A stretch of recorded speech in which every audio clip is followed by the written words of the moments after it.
Salutations and welcome to Intro to Communications. This video corresponds with week 14, which are the dates April the 11th through April the 17th. But this video is just really discussing the assignment for this week. Now, because the weekend falls on a holiday for most, I am extending the due date past Sunday into Monday, April 18th. That's the exception for this week, is that I'm extending the due date by one day into Monday, the 18th by midnight. So just keep that in mind. It won't change future due dates for the last few weeks, just this week because the weekend is a holiday for most.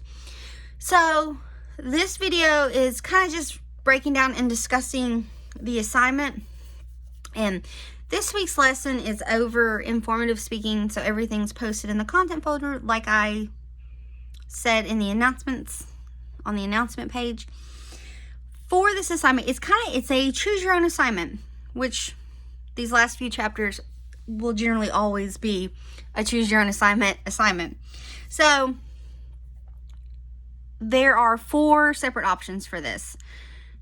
Option 1 is create and record yourself performing or giving an informative speech.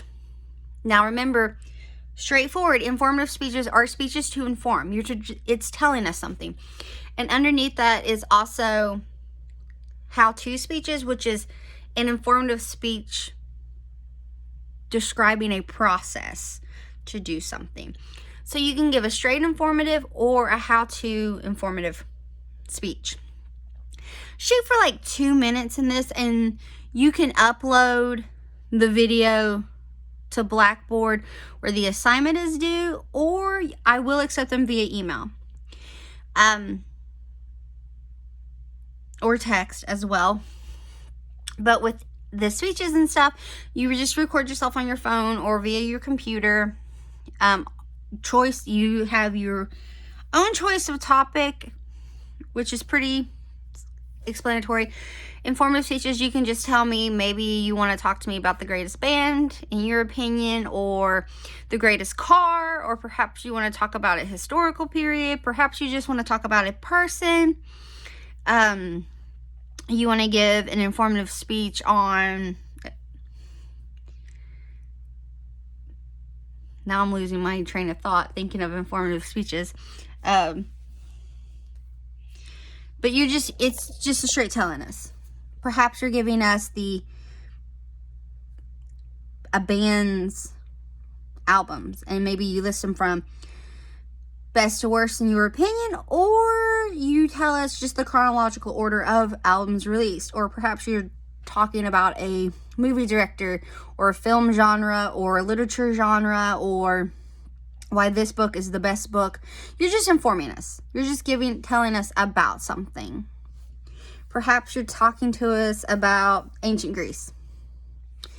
How-to processes, you can tell us, perhaps you want to tell us how to make a shirt, how to change a tire, how to shoot the perfect basketball, perhaps how to color your hair, or best way to apply a smoky eye, or the best tips for studying for an exam, or maybe some really great tips on how to perform or for a job interview. So all that falls under option 1. Option 2, if you see me looking off, my computer is in front of me with the notes of this week's assignment. Option 2 is you're to find a video of an informative speech. So really just a video of a speaker. Provide the link to the video, and then you are to discuss the strengths and weaknesses of that speaker in your opinion. So this is just, you find a speech that you like, and it can be any kind of speech. It can be a commencement speech, a keynote speech, a State of the Union address speech, a historical speech, just any informative speech. And then you discuss the strengths and weaknesses of the speaker in your opinion. Option 3 is that you can record yourself delivering a monologue or performing a song, and this is to be used in place of an informative speech.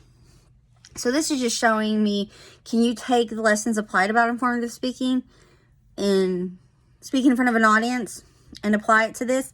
Now, a monologue, if you're unsure, is a speech in a play or a film by a single character. So Shakespeare is the granddaddy of monologues. But it's just a longer speech, so it's more than just a couple lines of dialogue. So it's more a bigger spiel from a play or a film. And then, of course, a song. When I say performance song, it's like singing. Or if you play guitar and sing, you can do both. Or piano or an instrument. But this will take place of an informative speech. We're just taking what we've learned about speaking itself and placing it. Option 4 is you can record yourself reading a children's book. Okay. When I say record yourself reading a children's book, think grades 3rd, 4th, 5th, primary students. So primary students go up to 5th grade. So 5th grade or below, and read a book. Now, I want you to read the book as though you were reading it to that age group. So say you choose a children's, I don't have any of the books, my kids' books near me, or I give a better example. So say you chose a children's book geared for preschoolers. I want you to read the book as though you would read it to those preschoolers. This incorporates, in informative speaking, the use of your voice. And also nonverbal, because if you're like me, you use your hands when you talk. But when you're reading to younger groups or younger souls in this world, you tend to change the inflection of your voice. You may change your voice to distinguish characters or pacing to anticipate the excitement that is getting built up or the suspense that's being built up. Things change. Our pace, our intonation, our tone, our register, all that changes when we're reading to a younger group. When I read to my kids, my voice changes, and and it varies.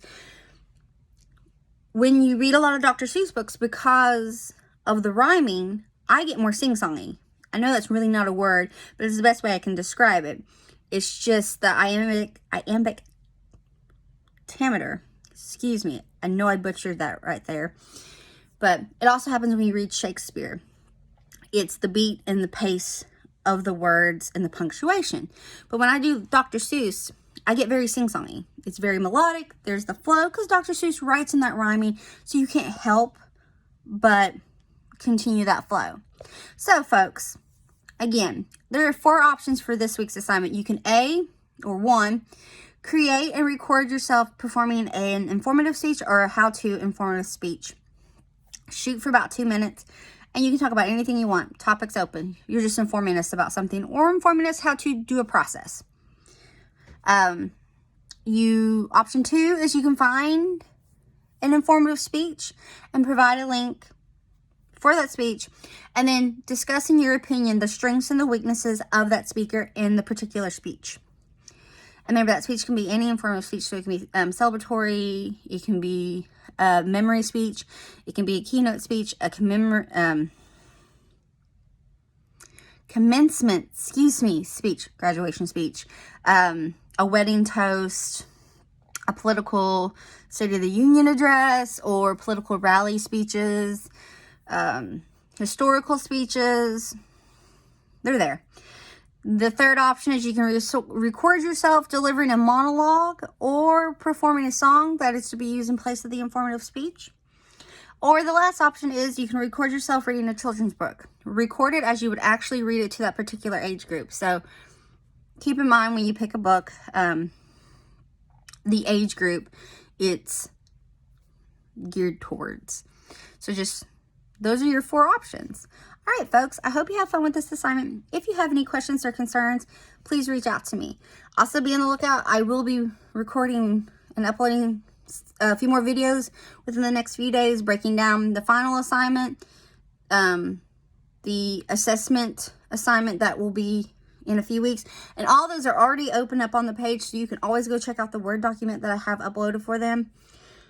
And then there's also going to be coming up what I'm going to call Redemption Day. That means if you are missing any work whatsoever, you have that day to turn it in and receive no late penalty whatsoever. So be on the lookout for that. All right, folks, any questions or concerns, please reach out to me, and I hope you have an amazing week. Thanks so much.